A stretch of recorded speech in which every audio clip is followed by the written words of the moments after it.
Livro Como Fazer Escolhas Certas, de Elizabeth. Capítulo 2. 7 passos para fazer as escolhas certas. Toda mulher sábia edifica sua casa, a insensata, porém, com as mãos a derruba. Provérbios 14:1. A vida de escritora. Você aborda um livro de uma maneira só para descobrir que no meio do caminho é preciso fazer uma mudança realmente brusca. Foi exatamente o que aconteceu comigo ao escrever este livro. De início, meu plano era encerrar o título Como Fazer Escolhas Certas, com um capítulo intitulado 7 Passos para a Sabedoria. São as 7 ações que me ajudaram conforme eu buscava fazer as escolhas certas. No entanto, enquanto eu digitava o texto do livro, adiando de forma intencional o compartilhamento dessa lista transformadora e salvadora de vida, percebi que tomara a decisão errada, ou, para acompanhar o título deste livro, fizera a escolha errada. Havia uma escolha certa a fazer, e era uma decisão de colocar o assunto deste capítulo, 7 passos para a sabedoria, bem no início do livro. Veja bem, essas 7 ações formam uma breve lista, talvez até mesmo um atalho para fazer as escolhas certas. Além disso, sei por experiência que nem todos os leitores chegam ao fim do livro ou lê o último capítulo. Portanto, fiz a escolha de compartilhar essa lista logo no início e apresento-a exatamente aqui com uma oração para que você, começando com a próxima escolha ou decisão que tenha de enfrentar, coloque em prática essa lista. De onde vem esta lista? Eu a elaborei durante minha primeira década de vida cristã enquanto estudava a Bíblia. O livro que tem todas as respostas para todos os nossos questionamentos e para todos os nossos problemas. O livro que contém a sabedoria de Deus com todas as instruções e informações de que precisamos para tomarmos as decisões certas e fazermos as escolhas certas. Esses 7 componentes das Escrituras têm por objetivo prover sabedoria, ou pelo menos chegar o mais próximo da sabedoria. Em outras palavras, eles nos levam e nos auxiliam a fazermos as escolhas certas. Ajuda para a sua jornada ao longo da vida. Fundamentada em minha experiência, posso prometer que esses 7 passos para a sabedoria ajudarão você nas escolhas de sua vida. Eles me ajudaram a ser uma esposa útil e completa para Jim, enquanto ele fazia a transição de sua carreira de farmacêutico para funcionário de uma grande empresa, depois para estudante de teologia em um seminário, daí para pastor e professor de seminário, e por fim para missionário, palestrante e autor. Atualmente, ele atua como pastor associado na igreja da qual somos membros. Esses princípios também me auxiliaram a educar minhas 2 filhas, mãe de 2 meninas com apenas 13 meses de diferença. Cada minuto do dia representava um desafio, ou 50. E ali estava eu, sempre procurando me lembrar de seguir esses passos de sabedoria. Hoje, minhas filhas estão casadas com homens ocupadíssimos e responsáveis, pais e provedores, e sou avó de 8 crianças. Esses passos de sabedoria também me guiaram a ser o tipo de filha que Deus gostaria que eu fosse para meus pais quando eles envelheceram e adoeceram. Apesar de eu ser extremamente ocupada com a própria família. como você, tive de tomar decisões difíceis, escolhas penosas em relação a questões da vida diária, e ainda tenho de fazer isso. O vasto escopo de incidentes inclui todo tipo de tribulações, emergências, surpresas e tragédias. E esses 7 passos me ajudaram em cada etapa ao longo do caminho, escolha a escolha, no decorrer dessas décadas. Assim, você está pronta? Se estiver, aqui vamos nós. 7 passos para a sabedoria. Passo 1. Pare. Imagine uma situação. Você está desfrutando alegremente de seu dia. Até aí, tudo bem? Por um período de tempo você navega em águas tranquilas. Talvez chegue até a pensar: uau, olhe para mim agora, veja-me velejar. Não deparei com nenhuma lombada até agora. A vida é bela. E de repente, tudo sai dos eixos. O telefone toca. O carteiro pede sua assinatura. Um vizinho passa para tomar um cafezinho. Ocorre um acidente. O chefe fica uma fera. As crianças chegam da escola ou seu marido chega do trabalho. E toda aquela paz e ordem e bem-estar e controle que existia em seu dia perfeito desabam. É como se alguém do nada lançasse um torpedo sobre o seu maravilhoso navio. Você fica chocada, ferida, cega, totalmente surpresa ou arrasada. É como se puxassem seu tapete ou se você perdesse o chão. Qual é a primeira resposta que a maioria das pessoas em geral dá quando algo similar acontece? Em uma palavra, elas reagem. A tendência natural é revidar, responder, reagir, explodir, desabar, chorar, jogar as mãos para o alto e desistir. Seu orgulho é ferido. Talvez você esteja até mesmo fisicamente ferida, ou quem sabe tenha ficado magoada. Você está confusa. Bem, nesse momento crítico, talvez a primeira escolha a fazer seja parar. Penso nessa parada como um carro freando abruptamente. Puxe o freio de mão, de suas emoções, de sua boca, de suas ações. Pare. E posso acrescentar: pare de imediato. Por quê? Porque o caminho mais seguro para fazer a escolha errada é apressar-se em sua resposta sem raciocinar sobre o assunto.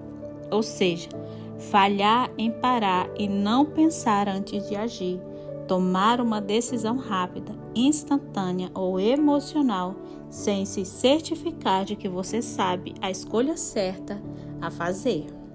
Você pode confirmar isso diretamente em sua Bíblia. Não é bom agir sem pensar. Quem tem pressa erra o caminho. Provérbios 19:2. Você também pode ler que da boca dos ímpios jorra maldade, enquanto o coração do sábio instrui sua boca e aumenta em seus lábios o conhecimento. Provérbios 15:28, 16 e 23. Se você parar antes de falar, viverá uma de minhas gotas de sabedoria favorita. Quando se cala, até o tolo passa por sábio, e o que fecha os lábios é visto como homem de entendimento. Provérbios 17:28. Em outras palavras, melhor ficar de boca fechada e ser considerado uma mulher sábia do que abri-la e provar que você é tola. Mais uma vez, apenas pare. O fracasso pode acontecer tão rapidamente. É como um raio. Em um minuto as coisas estão bem e no seguinte parece que desabaram e o resultado é pura devastação.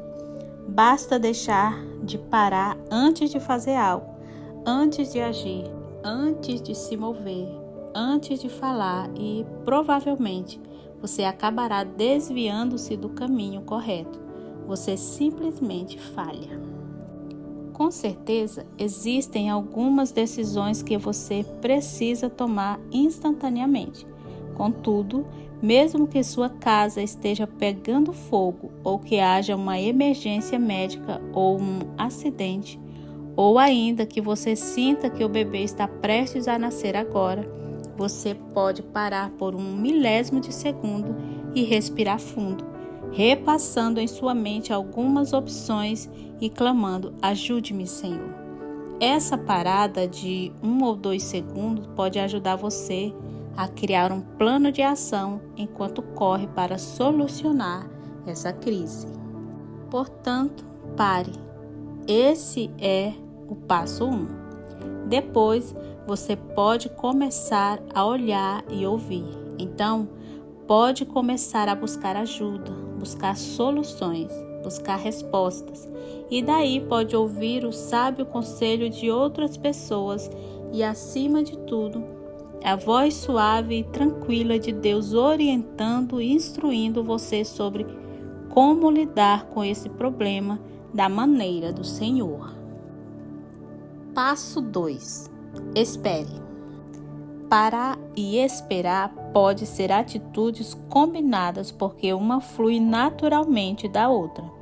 Assim que você para antes de fazer algo, ganha tempo para começar a decidir fazer algo, ou talvez nada. Esperar antes de agir ou reagir também serve para ganhar tempo a fim de tomar a decisão real. Sei que muitas vezes a espera me dá oportunidade para tomar a decisão e escolher não fazer nada. Outras vezes, esperar me deu tempo para pensar sobre algo de forma minuciosa. Quando alguém diz algo ferino ou pessoal para mim, se eu parar e não fizer nada, não revidarei. Não repreenderei essa pessoa. Não farei um sermão para ela. E o resultado final é que não serei confundida. Não cometerei erros. Não levarei uma rasteira de minhas emoções, nem pecarei. Se eu apenas conseguir esperar, terei tempo para mais tarde, talvez no carro ou assim que chegar em casa e me distanciar da situação. Pensar sobre o que levou aquela pessoa a dizer coisas destrutivas para mim. Algumas vezes o amor supre a razão para o comportamento de alguém. Outras vezes o amor tende a conversar com as pessoas, chegando até mesmo a confrontá-las. Devo dizer-lhe que muitas vezes, porque esperei para agir ou responder, fui capaz de dar o benefício da dúvida à pessoa ofensora. Por exemplo, talvez eu conheça uma mulher que faz comentários ferinos, mas a situação familiar dela é extremamente difícil e percebo que devo lembrar-me de orar por isso. Outras vezes, esperar deu-me tempo para me lembrar de que não sou responsável pelo comportamento dos outros, mas sou totalmente responsável pelo meu comportamento. E a espera também nos dá controle. Já ouviu sobre contar até 10? Bem, isso ajuda muito. Serve para ganhar tempo, olhar para Deus e tocar em seu fruto do Espírito chamado domínio próprio. Junto com muito amor, alegria, paz, paciência, benignidade, bondade, fidelidade e amabilidade. Gálatas 5, 22 e 23.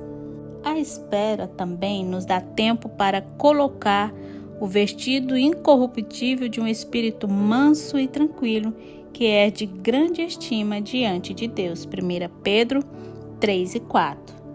Um espírito manso significa que você não provoca outros, enquanto um espírito tranquilo quer dizer que você não reage aos distúrbios causados pelos outros.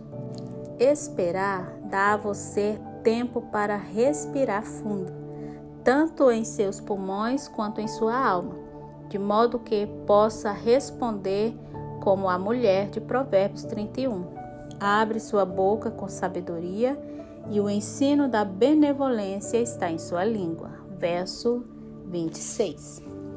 Gosto do seguinte gracejo, que não era para ser um gracejo, o qual ressalta o valor da espera antes da reação.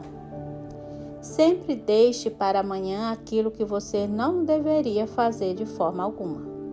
Em outras palavras, esperar e adiar as escolhas, as ações e reações erradas podem impedir que você faça algo que não deveria fazer de forma alguma. Jamais. Você deve estar perguntando quanto deve esperar. Mais uma vez, se a casa estiver pegando fogo, não espere muito. Continuo mencionando a casa pegando fogo porque meu marido e eu vivenciamos essa terrível experiência.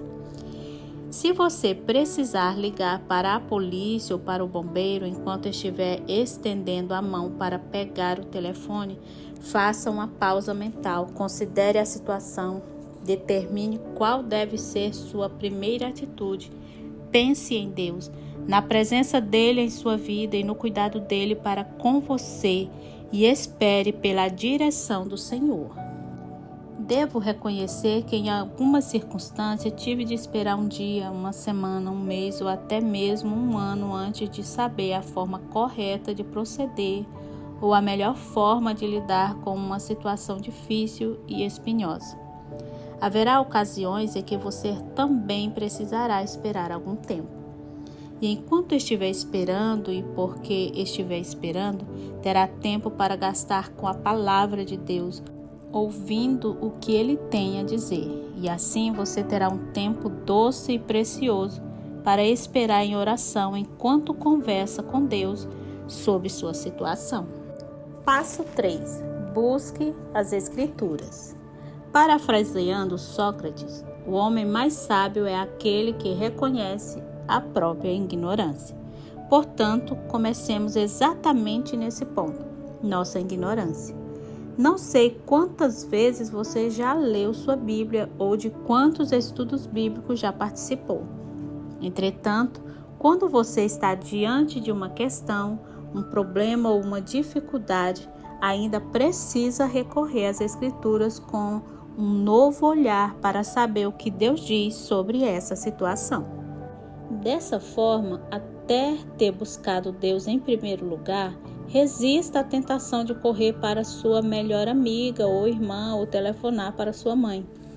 Você precisa de informação de Deus e de sua direção e perspectiva, e não das opiniões ou da comiseração de suas amigas ou de alguém com quem você possa contar, porque essa pessoa tem uma conexão íntima, emocional ou familiar com você. Você não está em busca de solidariedade, nem de uma amiga que só diz sim. Não está em busca de conforto ou de alguém que fique do seu lado independentemente das circunstâncias.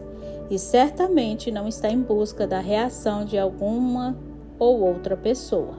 Nesse momento, você precisa de conselho claro, simples, direto, perfeito e correto, porque seu objetivo é fazer a escolha certa. Quando o salmista descreveu a palavra de Deus, diz: a lei do Senhor é perfeita, os preceitos do Senhor são retos. Salmos 19, 7 e 8. Obviamente, em uma tragédia, você quer que sua família, suas amigas e seus amigos saibam de imediato o que aconteceu. E sem a menor sombra de dúvida, você desejaria e precisaria contar com a oração e muito provavelmente com a presença e ajuda deles. Mas no dia a dia dos desafios, essa criança precisa ser disciplinada de novo. Das perplexidades, o que tudo isso quer dizer? Ou dos incidentes dolorosos, por que será que ela disse isso para mim ou sobre mim? Com os quais você precisa lidar. Busque Deus, busque a palavra. E quanto antes você fizer isso, melhor. Passo 4. Ore. Em primeiro lugar, pare. A seguir, espere. É difícil, mas é preciso. Depois, busque as Escrituras. Faça-o e provavelmente você se sentirá melhor. E agora é hora de orar. Expire. Uau!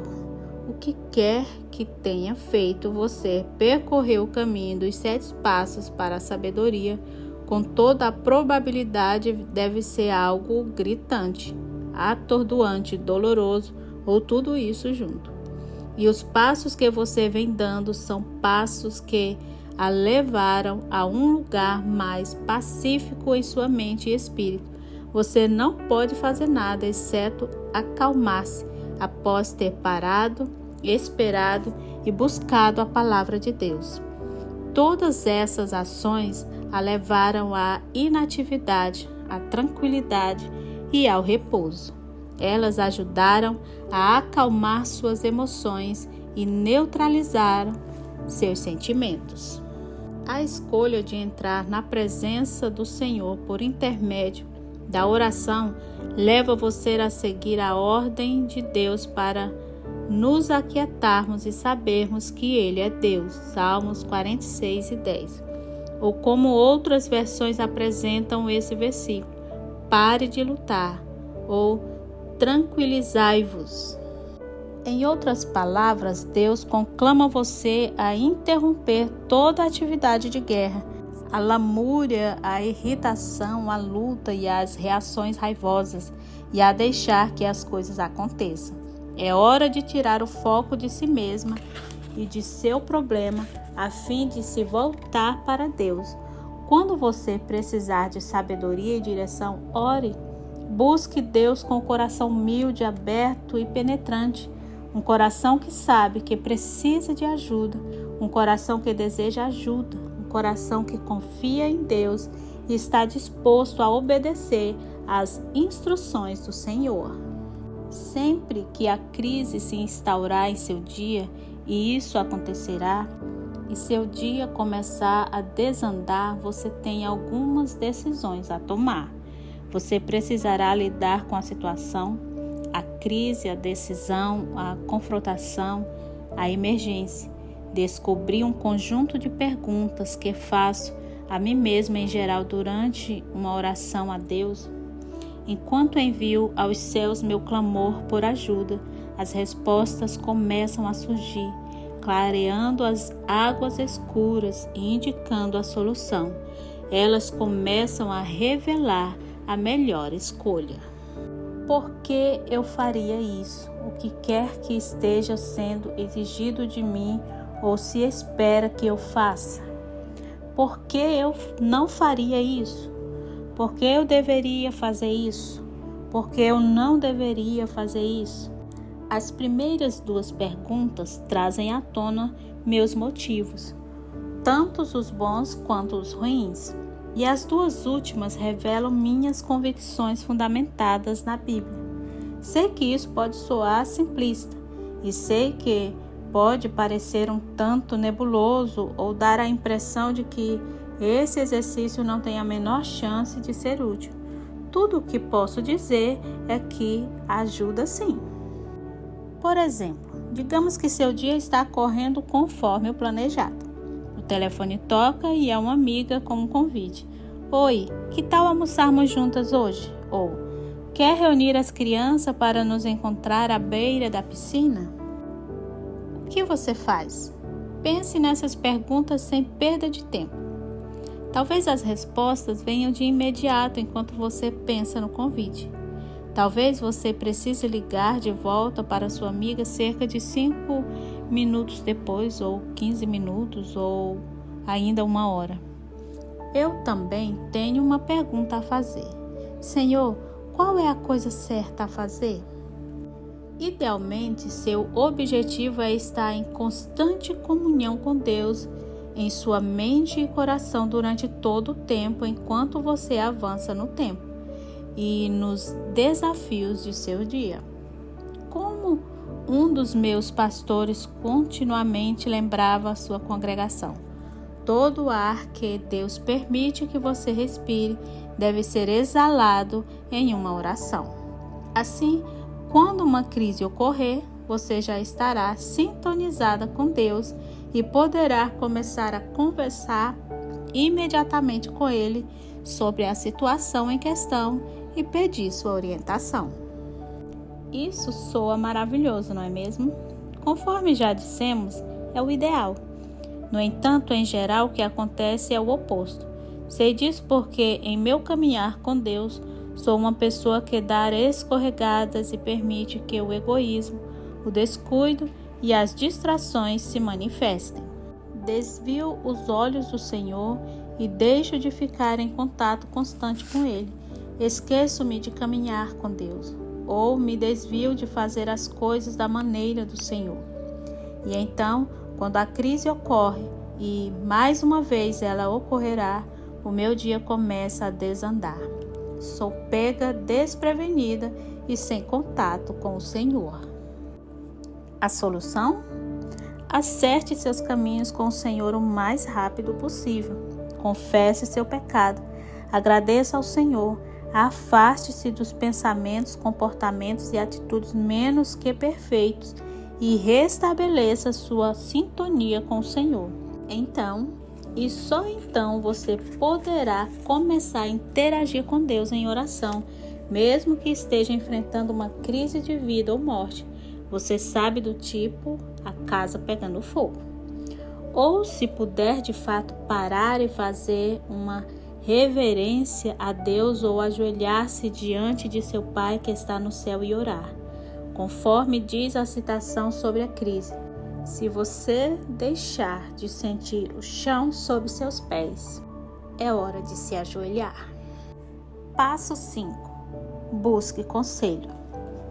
Plauto, dramaturgo do século II a.C., observou com precisão: nenhum homem é sábio o suficiente para si mesmo.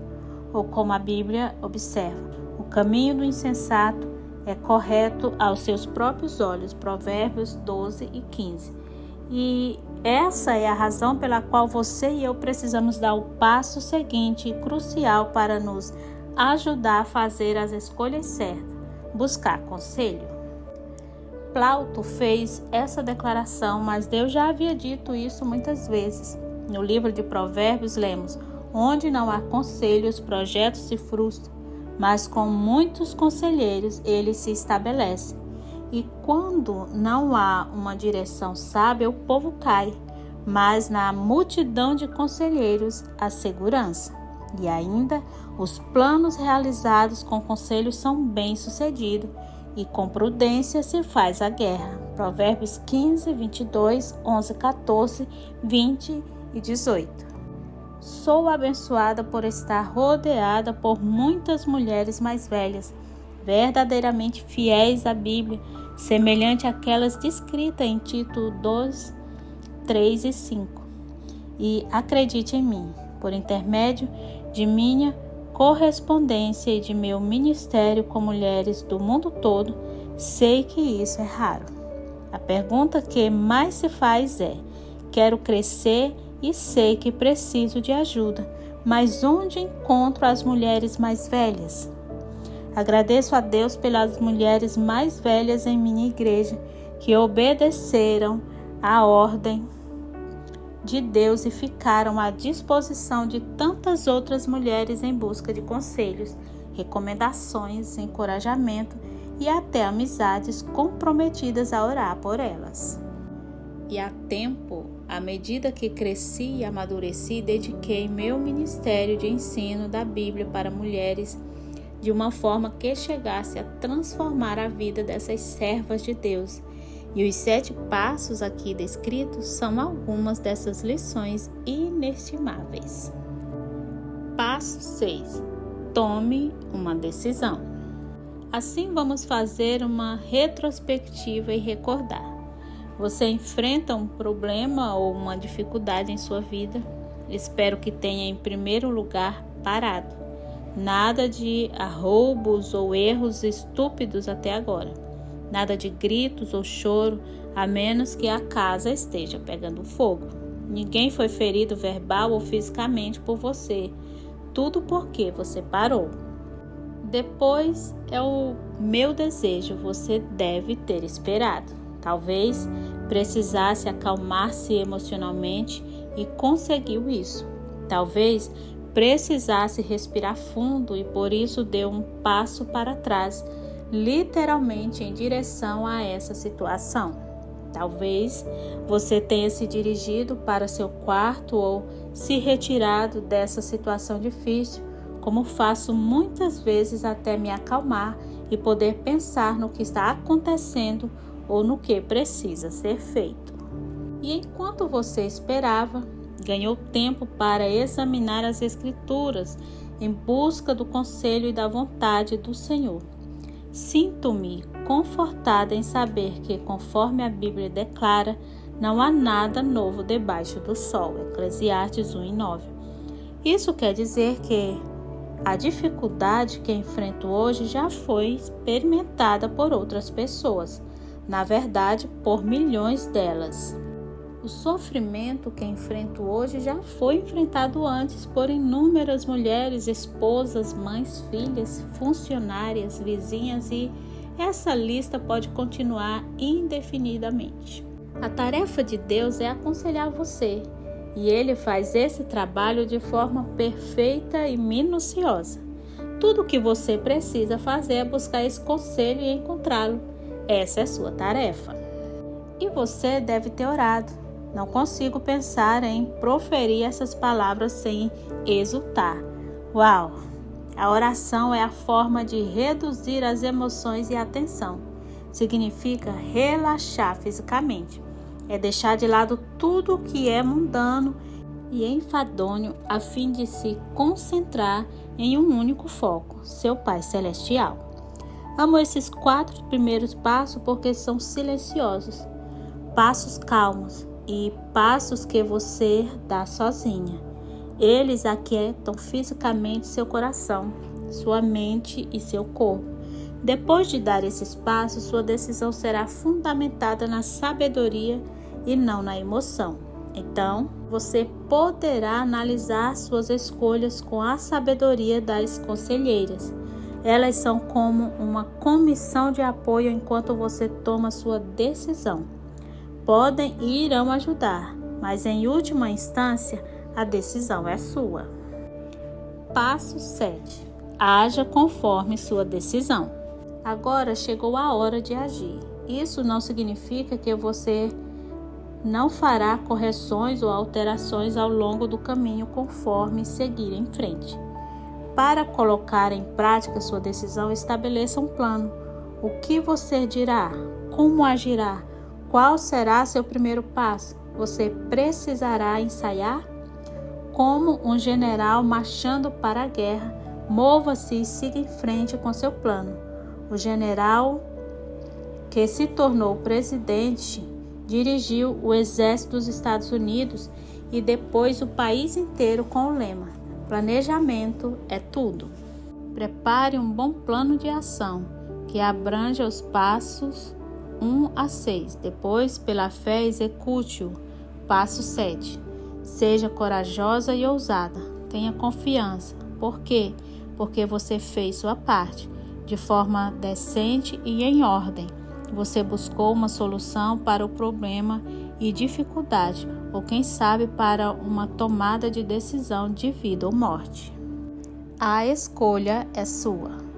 Minha amiga, mal consigo explicar quanto esses 7 passos representam em minha vida. Como você deve saber muito bem, cada dia está repleto de questões a serem resolvidas, desafios a serem enfrentados, problemas a serem solucionados, pessoas com quem lidar e tempo a administrar.